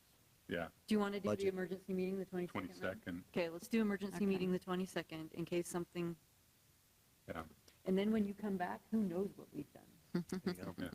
Well, I mean, I think if it runs like we did last year, I mean, literally, Lisa came into that meeting prepared, and we went through the line items, the discussions, and I mean, most of it was taken care of. And if there was something that there was a concern, those are also emailed. Like if there's a line item we didn't see, you also Right. email that. So you say, hey, here's an item that I want considered, or this is a concern that I have. That was also emailed. So Lisa, that would mean the questions to you by the 8th, then we will hopefully, I'll get those to Lisa by the next night, Wednesday. okay? And then the 15th, then we'll approve the budget, and then the 22nd is an emergency meeting if needed. Will that Right. work? Mm-hmm. Meeting? Same time. 5:30? No, 6:30. 5:30 is work session time. But am I hearing you right, that on the 15th, both the work session, it'd be a budget-only meeting. We'd start at 5. I Yeah. guess it depends on the Can question. we not have a budget, can we not have a work session that day? I would just say notice it as the meeting and let's go straight into the meeting because it is really technically a full budget work session / meeting. Would you like to start at We'll what start time? at 5:30. 5:30. Yeah. We'll notice it then, Virginia, as just a city council meeting on The the 15th. On the 15th. No work session on the 15th. It'll just be a city council meeting, but starting at 5:30, which is really a single subject, the budget, unless, Ryan, Jason, if there's anything really critical that the council would need to approve ordinance-wise.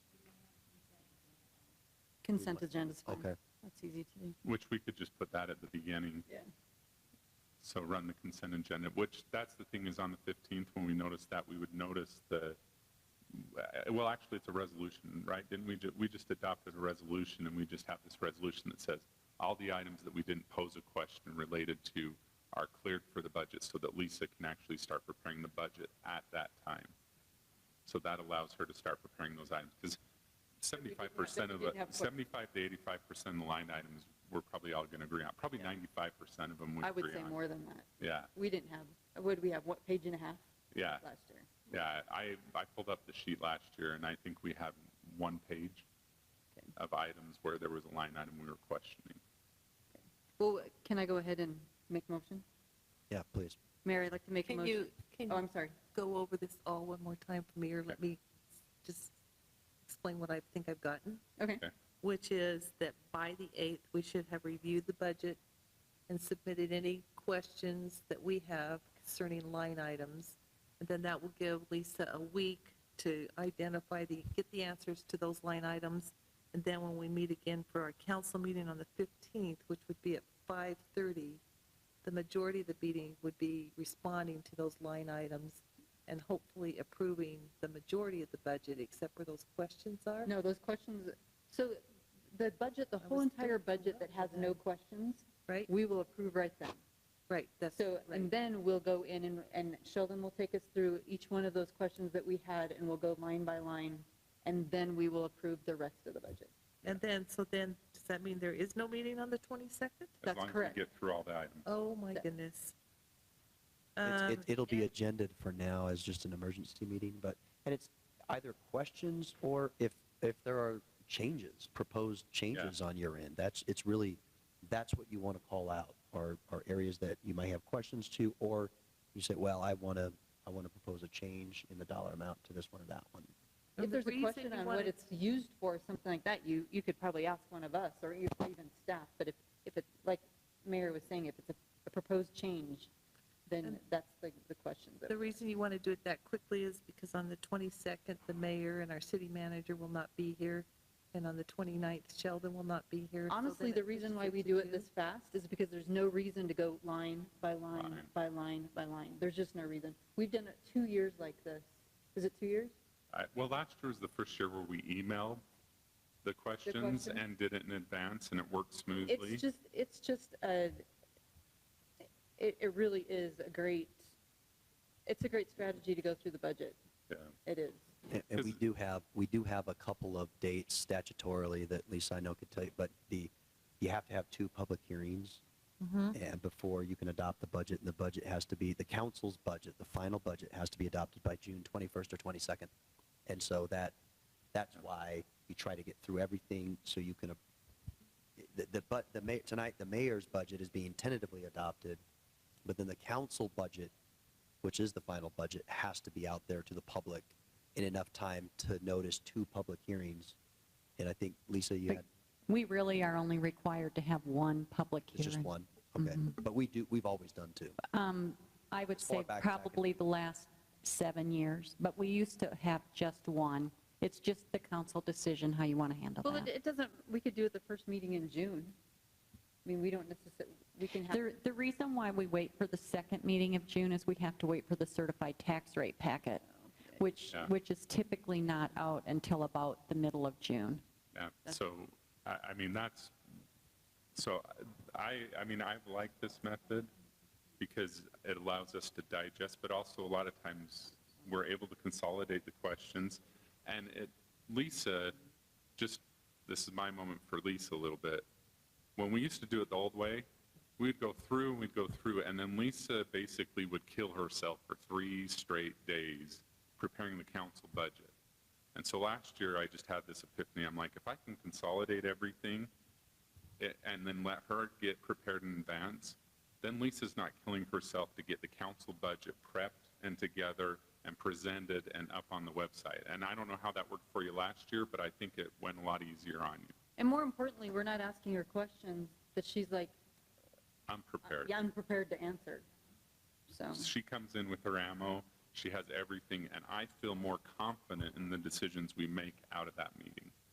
So, Yeah, the more data-driven. so anyhow, if everybody could get their questions to me on next Tuesday, then I'll do my best to consolidate, and I'll copy everybody on the email out on Wednesday. I'll get that out sometime Wednesday before close of business. And then that way, if you guys question the way that I worded it, you can always clarify. And then if there's a line item you want to add, or there's an amount you want to change to, you can even do that. I just ask that you tell me the line item. So it's like 10 dash whatever, 95, and then just the description of the line item, and then what your question is, or what you want shifted or changed, or however that is. And then if there's an area that you're concerned with, or something that maybe isn't defined by a line item, then just write it out, the question. I have no problem with the process. My apprehension is simply, I did go through the original budget and met with Lisa regarding, and I know how much time that took me. And so I'm just a little anxious thinking about having 1 week to get all that information and to go through the budget, which for me is, only the second time. Lisa? Well, I would just offer, if you would like to meet, I certainly have time yet this week to huddle up with you for, an in-depth look, or even Monday or what have you, if that's helpful to you, and I offer that to anybody. If you need that time, I know this is really your first year to approve the budget, you need that extra time, I'll offer my services to you in any way I can. Great, thank you. with that, Mayor, I'd like to make a motion to approve resolution number 18-42, tentatively adopting the tentative budgets for the 2018-2019 fiscal year. Motion on the floor? Do we have a second? I'll second. Okay. Sorry, did I steal that time? You're good. Got it. Motion is second. Any discussion? Seeing none, Virginia, roll call vote. Councilmember Stewart, Yes. Baroker, Yes. McKay, Yes. and Tingy. Yes. Okay. Mayor, Motion carries. if I could just make a comment just really quick, can we make sure that this gets communicated to Brent somehow tonight so that he knows those timelines and everything? Absolutely. In fact, Conrad, if we could make sure that we get the electronic version of this distributed to all the council members and also have it posted to the website Traditionally, we've done that the very next day, so we can communicate that with the public. Especially Councilmember Johnson, who's not here today. Councilmember McKay. I just want to tell Sheldon, thank you for compiling those questions, and also thank the mayor. I know that as we were meeting with the financial strategic, point, that the things that he included in here were a lot of the things that we were addressing and that Lisa was saying, needed to happen in the city. And so I just want to publicly thank our mayor for the time and effort that he's put into this. I'm really happy, going through and looking at it tonight. I look forward to continuing going through it, but I appreciate that, Mayor. Thank you. Thank you. And I'll extend the same offer that Lisa has. If I've made my eyes bleed looking at all these numbers, and I'm a little bit of a nerd sometimes with numbers and being able to recollect them. If you want to talk to me about anything with the budget, why did you do this, or what's some context here, I'll be in the office again all day Friday. The next day or so, I'm going to be playing catch up a little bit, but largely Thursday afternoon, all day, anytime Friday. If you want to meet, more than happy to go over that. Looking at the consent agenda, is there any item on the consent agenda that member of the council would like to take off? There aren't. I'll just comment on the UPD. You see several amendments that are there. It's largely to add other entities to it. I don't know, Ryan. I know a little unorthodox. Maybe we should have just taken it off. But just to give a brief summary, there were two amendments that basically had to do with adding additional members. The real explanation there is that under Utah law, they basically changed what constitutes a municipality. We've had a number of townships, what have been historically known as townships, within the unincorporated area of Salt Lake County. Utah legislature basically, just with the stroke of the pen and of course majority vote, turned those townships into full-throated municipalities in the eyes of the law. When that happened, a number of these townships became seated members of the Salt Lake Valley Law Enforcement Service area, the UPD, and so these amendments are basically making that happen. There's one other one that basically put together a protocol whereby the board provides its advice and consent for appointment of a deputy sheriff after somebody has been basically nominated by the sheriff's office. It's not the same position as a precinct chief, and so it just is a decision that gets decided by the board on an advice and consent type scale with the sheriff. And they wanted to put that in the interlocal agreement so it was abundantly clear as to how the members would be treated on that. So the UPD board now can participate in a selection committee that the sheriff entertains to replace the deputy chief, who is the chief of UPD.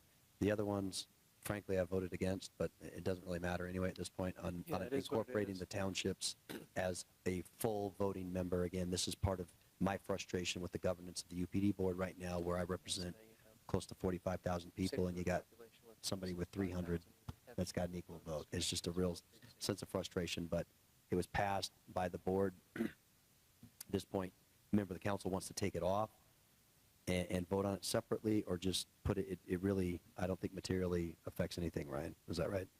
Yeah, okay. Mayor, I make a motion we approve the consent agenda. We have a motion, I second that. second by Councilmember McKay. Any discussion? We need a roll call vote. Virginia? Yes. Councilmember Stewart? Yes. Baroker? Yes.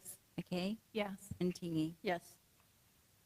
Okay, great. We do have an RDA budget that we have to, an RDA meeting, then we have to quickly go through.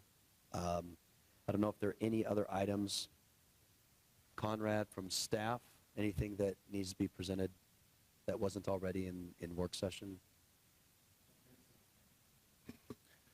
I don't think so, Mayor. Thank you. And I also wanted to mention that I appreciate the mayor including me for the last month or so while I was not in town with all the, I mean, we had multiple telephone calls with Ryan and Lisa on the budget. So not that I know every line item yet, which I will, but it helped a lot to go through that process and to be maybe not instrumental, but at least included in those discussions. So thank you, Mayor. Thank you. Any other council member would like, is there a report that you would like to give? Nope. Seeing none, then I'll just entertain a motion to adjourn. Do you mind? I want to thank the council I know that sometimes when we're a new council coming in and there's an old way of the old council, I appreciate you at least entertaining me and Tricia on this new way, this old way. You'll love it. Yeah. You'll love it. But I want to thank you guys for that because for us, it has made life a little bit easier, and I know for Lisa, it's made it easier. So thank you. Mayor, are we Councilmember going to McKay? do council reports? Okay, Yeah, could I you- report on something? Yeah, we absolutely. passed? Okay, so yesterday I attended my first training for the TRCC board, which is Tourism, Recreation, Cultural, and Convention, and it was a very interesting meeting. But I'm gonna, we have another training coming up, and it was amazing to see their budget and the things that they cover. But Riverton was not on the lists of future projects and things like that, and it really made me think that we need to get together and decide what is the highest priority in our community. And they have a one-page initial application that they'll look at things. But for example, in Taylorsville, they're doing a performing arts center. It's called the Mid-Valley. It's going to have 440 seats and then have a little jewel box theater with 220 seats. They also fund, the Capitol Theater, the Rose Wagner, the Brivial Hall, Eccles Theater, all the libraries, the Discovery Gateway, the Children's Summer Passport Program, the Equestrian Park, the Planetarium, and just they're going to be breaking ground on a new place over in Draper, and they were talking about all the things going into South Jordan, and I was like, where is Riverton on this list? And so I would really like to be able to put in an application for some of these funds, and I think that we need to decide, if we wanted to put in a performing arts center up at Mountain View Place, or if they had trail money. They talked about the Bonneville Shoreline, Jordan River, which we do, Parley, Utah Canal, Dimpledale Trail, and all these money that's going out to these projects. And I just didn't see, maybe we decide that our outdoor county pool, we want to add slides and more features and splash, do you know what I mean?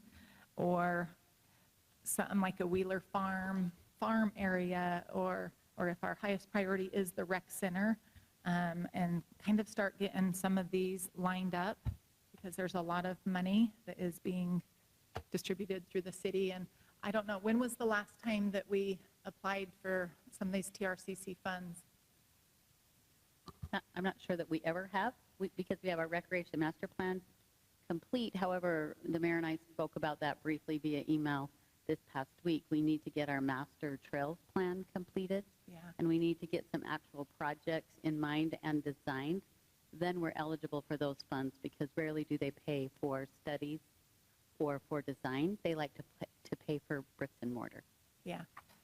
I think that their budget was 122 million, and I would just like for Riverton's name to be coming up, and especially seeing some of the maps with the different, there's a lot in Draper and South Jordan and not a lot in, it is nice that we have the new park in Bluffdale, but not a lot in Bluffdale, Harriman, or Riverton.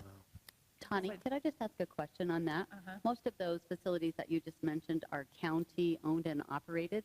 Were there individual cities that were eligible for those funds, or just through county projects, like the Equestrian Park and some of the larger facilities like the Draper Park, the Whedon Farms and Wardle Park?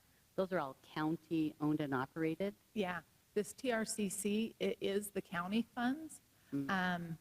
But one thing that they mentioned was that school districts keep coming to them and asking for indoor pools, and they found that it's been a really awesome to have the city partnership with the school district, with the county, to provide the facilities.